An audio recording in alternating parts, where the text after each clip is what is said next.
You're listening to the Seen and Solved podcast, brought to you by Hubbard-Hall.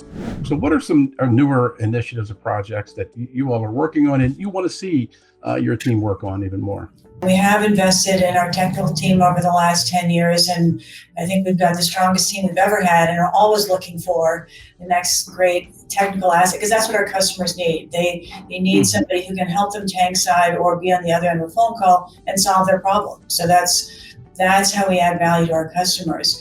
And what they're thinking about, what I'm thinking about, what are the initiatives, is this crazy idea that I have that we want to be the chemical company that helps our customers use less chemistry.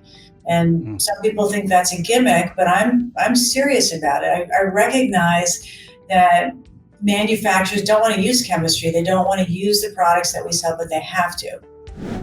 The Seen and Solved podcast is brought to you by Hubbard-Hall. Better results, less chemistry.